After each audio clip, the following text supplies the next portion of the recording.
Karibu tena mtazamaji, asante sana kwa kuendelea kuwa nasi hapa kwenye Mwenge wa Kaunti, ambapo tunazungumzia masuala ya sanaa na jamii. Na ningependa tu kuwatambulisha wageni wetu hapa studioni ambao wameweza kujumuika nasi.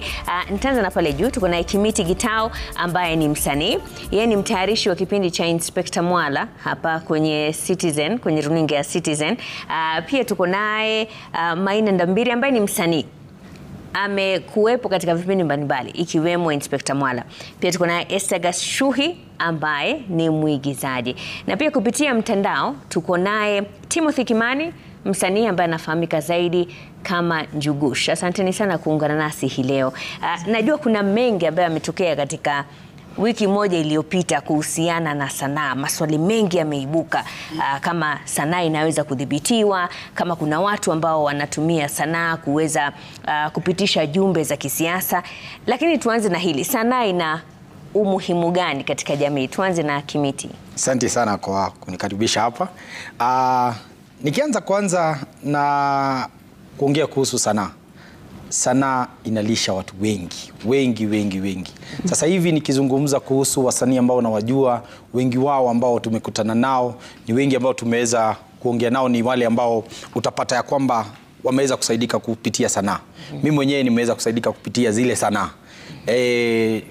Nimekuwa kwa sanaa kwa sasa nadhani 21 years down the line, na naweza kueleza wasanii wengi wale ambao sasa hivi tuna interact nao, utakuta ya kwamba wengi wanakula zile sanaa, na kwa hivyo mimi sanaa kwangu nilishe kwa familia tofauti. Yeah. Maina, sanaa imebadilisha vipi maisha yako kuanzia wakati ambapo uliweza kukutana na sanaa za aina mbalimbali? Na ulianza sanaa lini?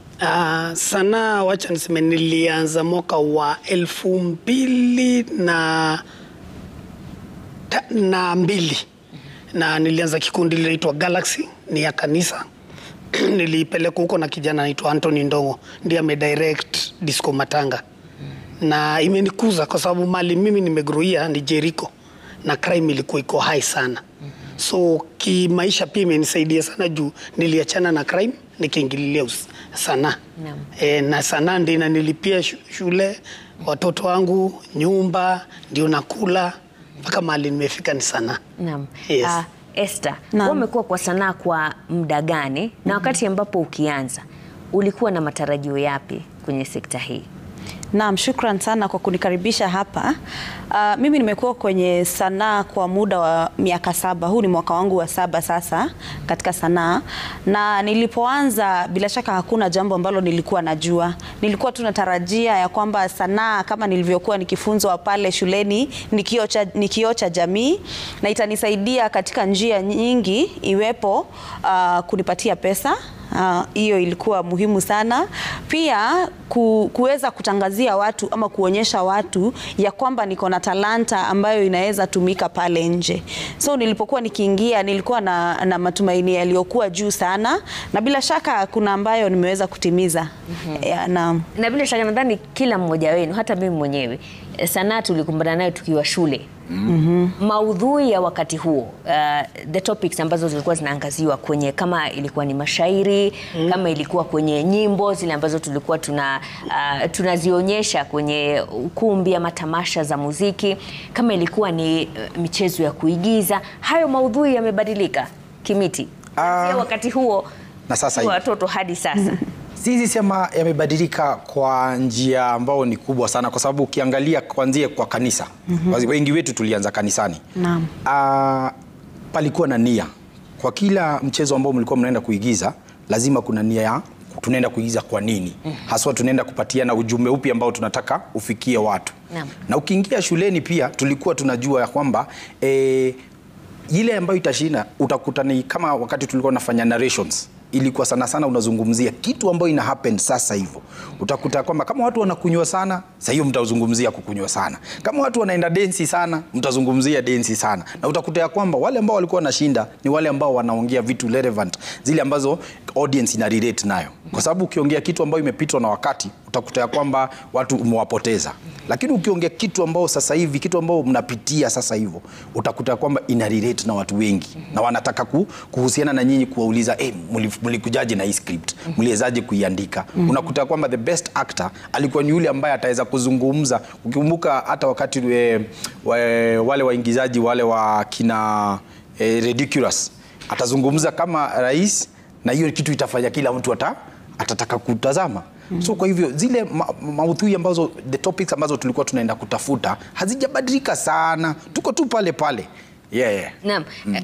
Kama maudhui hayajabadilika, kwa nini inaonekana kuna ugumu wa kukubali kwamba sanaa inaonyesha kile ambacho kinaendelea katika jamii? Esther.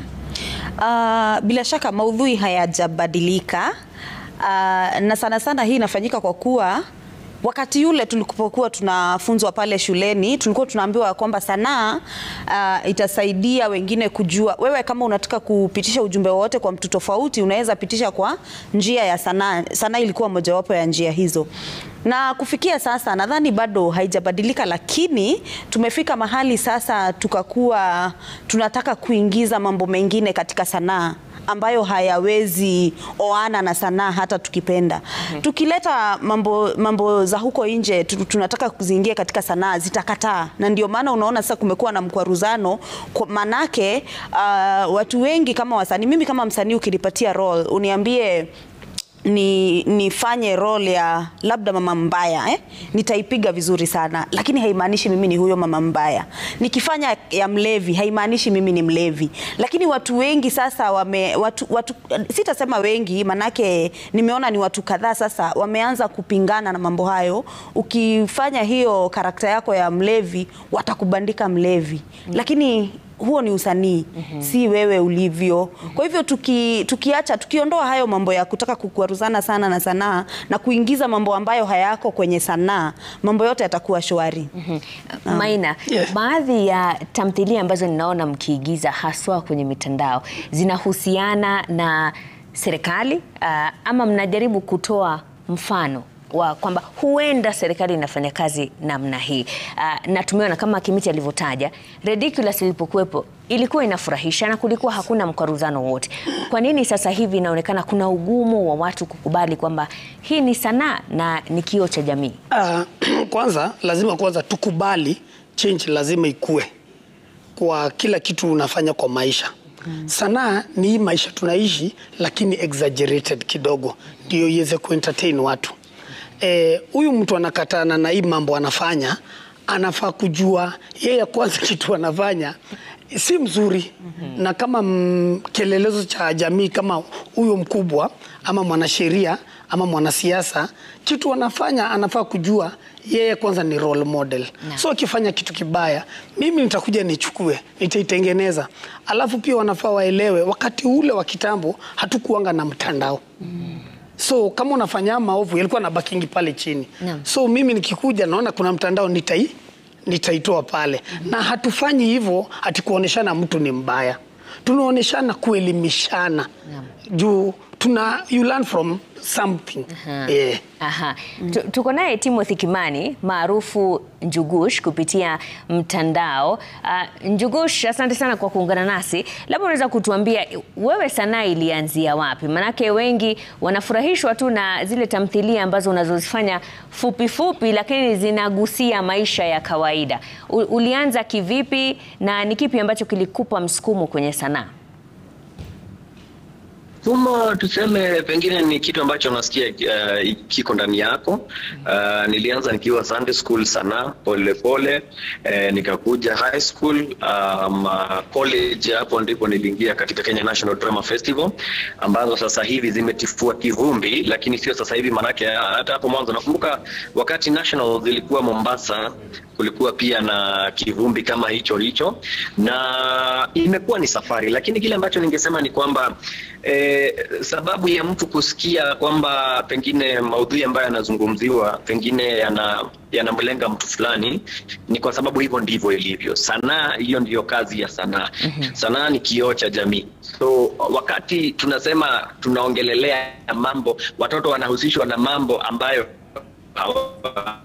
hawafai, ni uongo, sababu sasa nikizungumzia kitabu ambacho tulikifanya shule, serikali ndio kupitisha fanyeni hii tamthilia ya Kifo Kisimani, wakati askari 2 anauliza askari 1, hao nani wanakuja? Watu wanakuja kuandamana, wanakuja kupiga askari.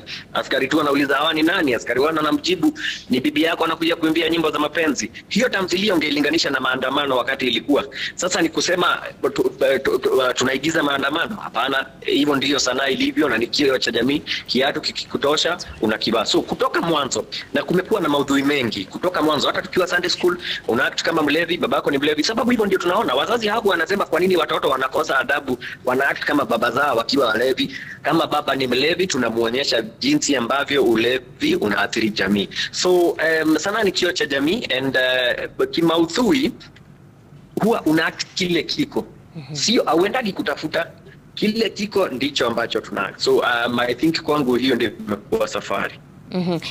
Njugush, huwa una lengo gani wewe mwenyewe ukifanya baadhi ya tamthilia unazoziigiza kwenye mtandao? Na nitagusia moja. Kuna moja ambayo unafanya ukiwa na kama debe hivi lililo na mashimo, alafu unaenda ukichota maji unataka kuweka maji lakini maji yanazidi kutoka, na umeitumia katika muktadha tofauti tofauti.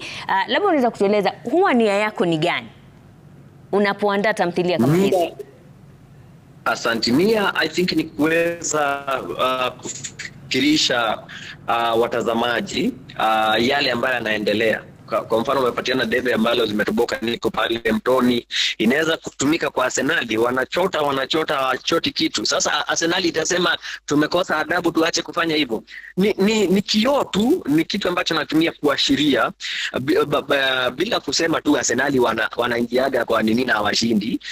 Badala ya kusema sionyeshe, vile vile kuna unachota, unasema for example wabunge wameingia kwa bunge, wanatutayarishia mazuri. Ukichota haichoti kitu, ni kuashiria. Lengo langu ni kuweza kusema hapa ndipo tulipo kama Wakenya kwa mfano, na tunatumai kufika wapi, na hapo mtu anaanza kufikiria. Na haya yote tulifunzwa shule, basi kama ni vibaya, basi shule ilitufunza vibaya. Hujaondoka Njugush, kuna wale ambao wanahisi kwamba kuna baadhi ya wasanii ambao wanachochea umma ama wanachochea wanafunzi. Je, sanaa inaweza kuchochea? Na kama ilianza kuchochea, ilianza kitambo sana, wamechelewa. Na wenye kusema hivyo ndio wenyewe. Nafikiri ni mwaka wa 2013 wakati tulikuwa na igizo la kulikuwa na igizo la Butere Girls kama hili ambalo lilikuwa Shackles of Doom. Wakati huo walilipigia upato na wakasema kweli wanaongea ukweli, lakini sasa hivi sababu kiatu kinawatosha hawataki kukivaa. Hivyo wanafunzi hao ndio wanaleta siasa kwa mambo ya masomo. Wanafunzi wanafaa, hii ndio Kenya yetu na hivi ndivyo ilivyo. Otherwise kama si hivyo, basi wasifunzwe kupanda juu. Huku tunapanda mimea.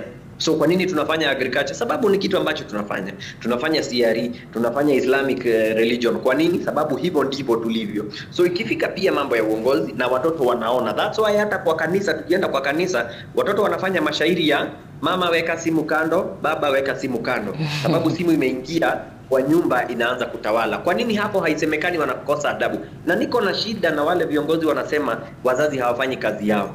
Wazazi wanafanya kazi yao. Wakati watu wanaanza kusema tunataka hiki, tunajua kile tunataka, inakuwa mnakosa adabu. Sio kukosa adabu, tujifikirie. Ukiona mtoto anajifanya mlevi, ni sababu babake anakujaga akiwa mlevi. So ni baba ajifikirie, si aanze kupiga mtoto juu anamuigiza. Naam, shukran Njugush hapo. Asante sana kwa kutenga muda wako. Unajua sasa hivi huko katika shughuli za kutafuta unga, lakini imekubidi uingie kwenye mdahalo huo. Asante sana kwa kuungana nasi leo. Na kwa sababu umetaja swala la Kifo Kisimani, hapa studioni tuko naye mwandishi, mtaalamu wa lugha, mwandishi wa Kifo Kisimani, Kwenzi Gizani na Tala na vitabu vingi tu. Asante sana Profesa Kithaka Wamberia kwa kuungana nasi hii leo kwenye mdahalo huu kuhusiana na sanaa na jamii. Na umeandika vitabu vingi tu ambavyo baadhi nimevitaja. Ndio. Na tunaangazia sanaa mbalimbali. Kuna sanaa za tamthilia, kuna sanaa ya mashairi, kuna sanaa ya uandishi wa hadithi.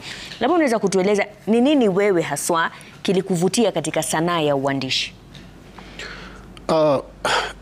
Labda nianze kwa kusema kwamba sanaa inakuza maadili, na jambo ambalo inaonekana hatuelewi katika nchi hii.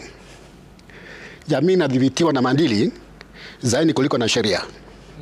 Kote ulimwenguni tangu hizo zamani hatufanye mambo maovu kwa kawaida kwa sababu ya maadili kuliko kuwa ni kuogopa sheria. Na itakuwa vizuri sana tukielewa jambo hilo katika nchi hii, kwamba sanaa kama ni uchoraji, kama ni mashairi, tamthilia, ni jambo ambalo alimhusu tu yule msanii, inahusu jamii nzima. Maana yake ndio njia bora kabisa ya kudhibiti mienendo, tabia na vitendo katika jamii. Sasa ni kitu gani ambacho kilini sukuma labda kuwa mwandishi? Nimeanza kuandika kitambo mimi, nimeanza kuandika nikiwa labda katika kidato cha pili. Na mojawapo ya mashairi ambayo niliandika pale awali mwanzo ni shairi ambayo linaitwa The Bell. Maana yake niliandika kwa Kiingereza. Maana yake nilipotizama shuleni niligundua kwamba hakuna kifaa katika mfumo wote wa elimu ambacho kina uwezo kama kengele. Kwa sababu gani? Maana wakati ule katika uchangu wangu tulikuwa tunaona, mimi nilikuwa naona njaa sana. Na wakati mwingine tulikuwa tunaanza kusukumana mbele ya lango la jumba la mankuli, lakini huwezi kuuza chakula mpaka kengele ipiwe. Au labda kwa darasani na kibofu kimekusumbua, maana asubuhi mmekunywa uji, tulikuwa tunapa uji, umekunywa uji sahani 2, lakini hutatoka darasani kwenda kujifaa nje mpaka kengele ipiwe. Na baadaye nikagundua kwamba mambo haya ya kengele kuna mambo mengine ambayo naweza kufanya katika maisha ambayo nikitumia maandishi ambayo ni kwa manufaa ya jamii. Hivi leo kiniuliza, nitakwambia kwamba tofauti moja muhimu sana baina ya wanyama na binadamu ni kwamba binadamu amepewa uwezo kwa kubadilisha mazingira yake.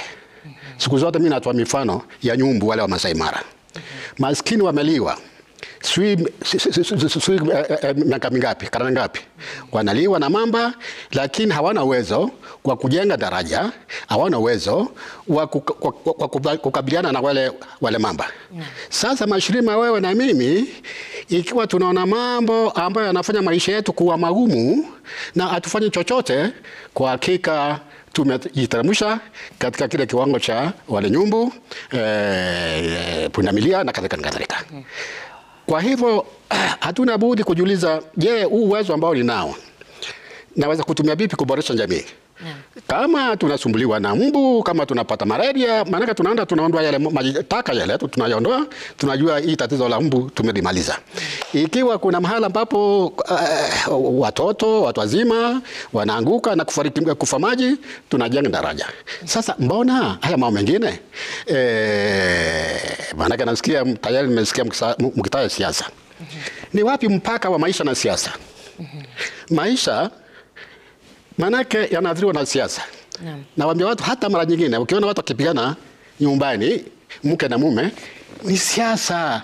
Manake wanapigana kwa sababu wanaulizana maswali ya mbona pesa ulipeleka wapi zile pesa? Na huyu manake pesa sina, nimefutwa kazi.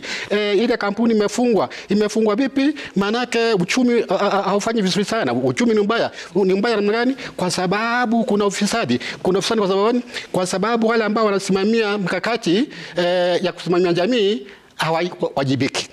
Sana. Kwa hivyo mtu akwambia, wewe ishi nyumbani na watoto na nini, acha mambo ya siasa, mpaka uko wapi baina siasa na maisha? Naam, Kimiti, kwa sababu unatayarisha kipindi cha Inspector Mwala, kuna maudhui mbalimbali ambayo huwa yanajitokeza wakati ambapo Wakenya wanakuwa na fikra ya jinsi ambavyo wanatangamana na polisi.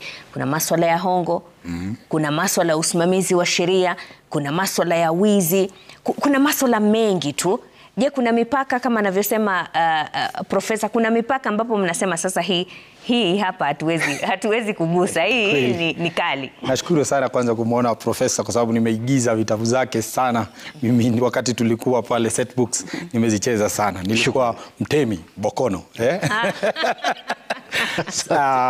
Na wacha niseme hamna tofauti. Ukikumbuka wakati wa kitambo tulikuwa tunasema siasa mbaya, maisha mbaya. Kwa hivyo zinatengamana kabisa, ziko pamoja kwa pamoja.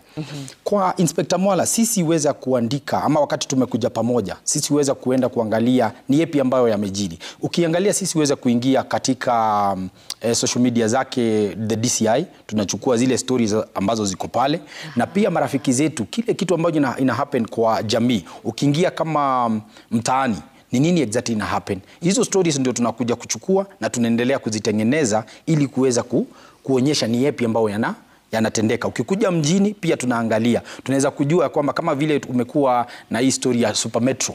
Tumekuwa nayo. Kwa sasa tunaigiza. As we talk, sasa nikitoka hapa, tunaenda kutengeneza script ambayo itaenda kutengeneza kuweza kuzungumzia wale ambao wako kwa hiyo kazi ili waweze kuwajibika.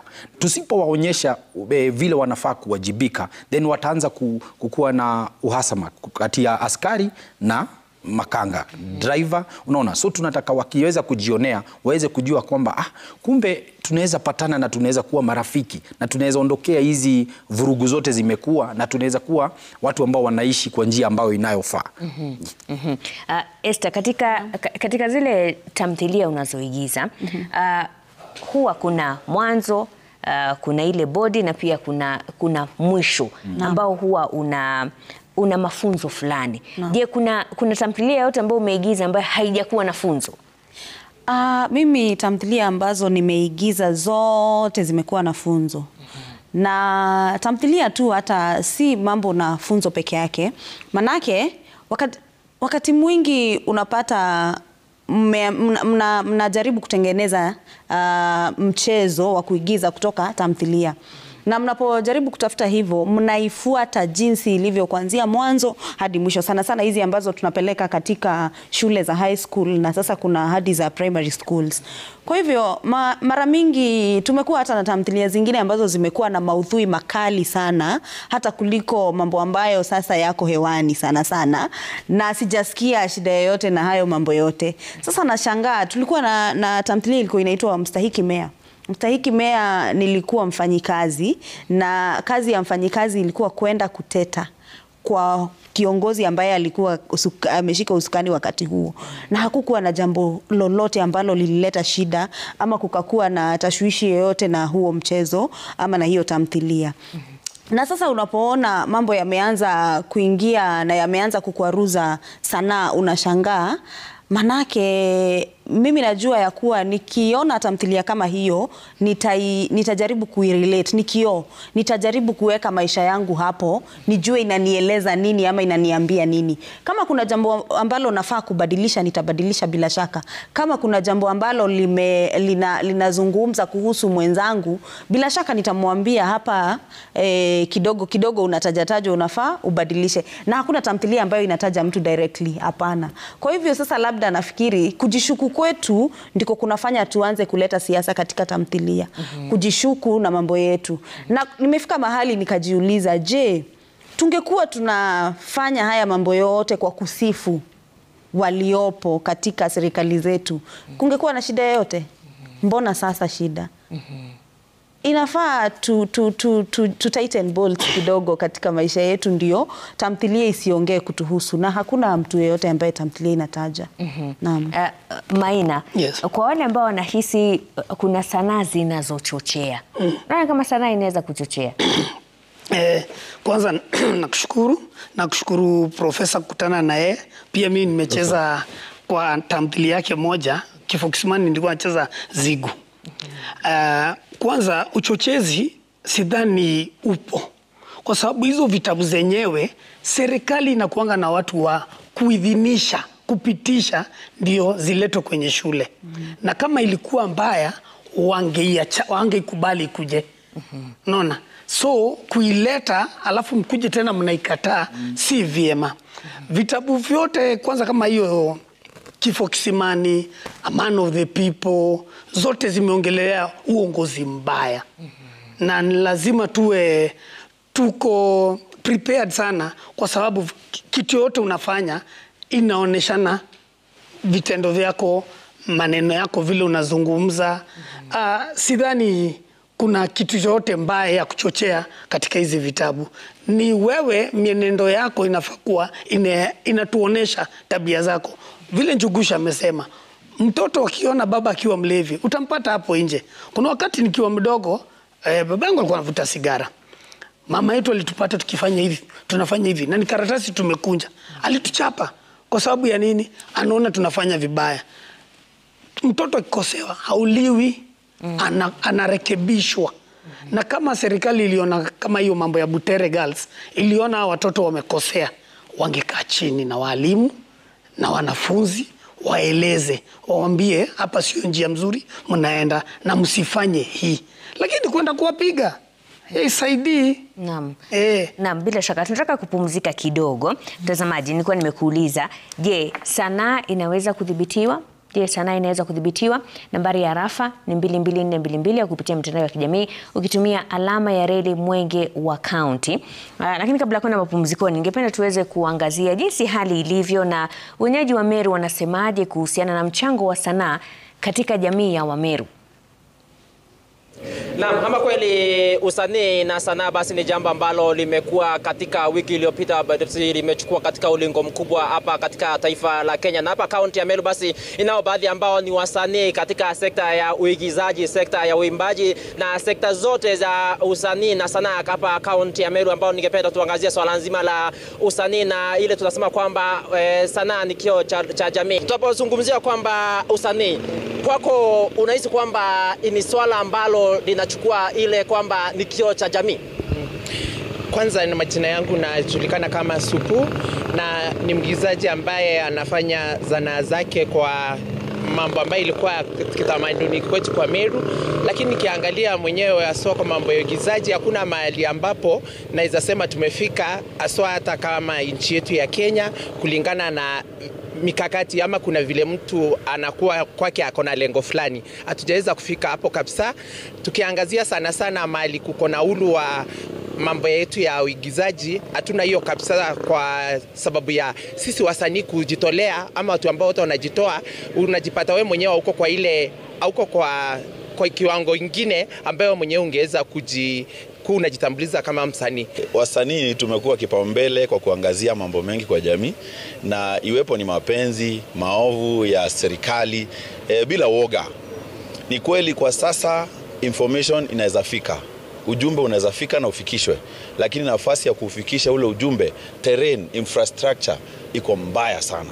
Ni kipi kinachoifanya kuwa mbaya? Labda ni kwamba hamna yule nguvu ama ule kuwezeshwa labda kifedha, zile zinazohitajika, ama swala ni lini? Uwezo hamna.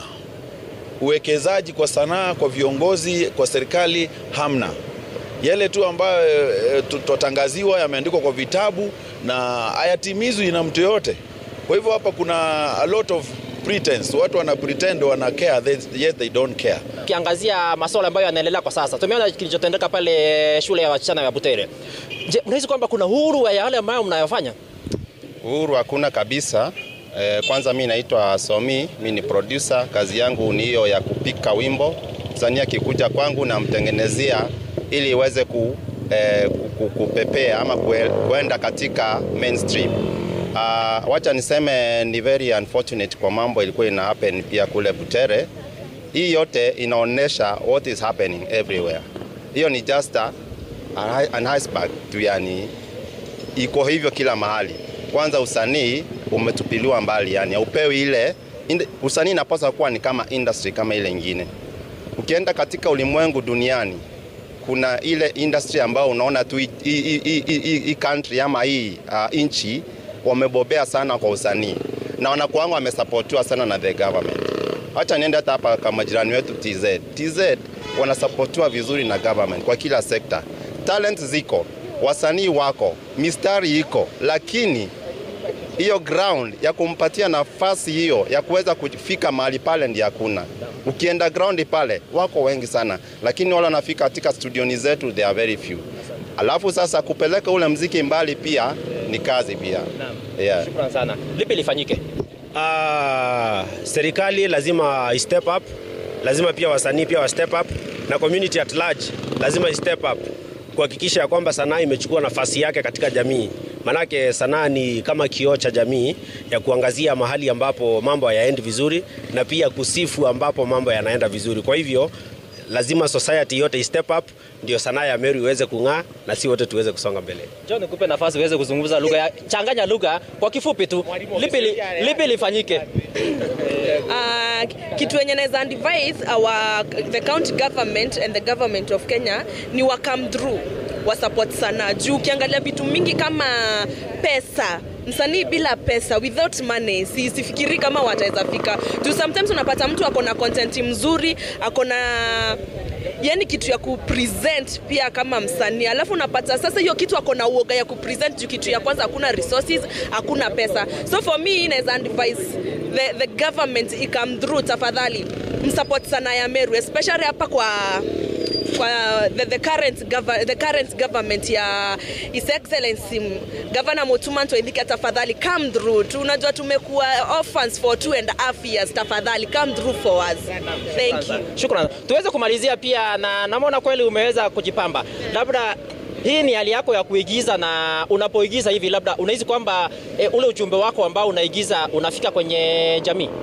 Wakati mwingine nahisi ni kama unafika kwa ile jamii, lakini tena kuna wakati ambao katika jamii ambayo ninatoka ama ile watu ambao ni wa umri wangu wanaweza wakaelewa yale ambayo nayaigiza, lakini watu wa jamii ya leo ama wale ambao ni wa umri mdogo au ambao ni wa Gen Z, kuna wale ambao hawaelewi kile ambacho kinafanyika, unaona.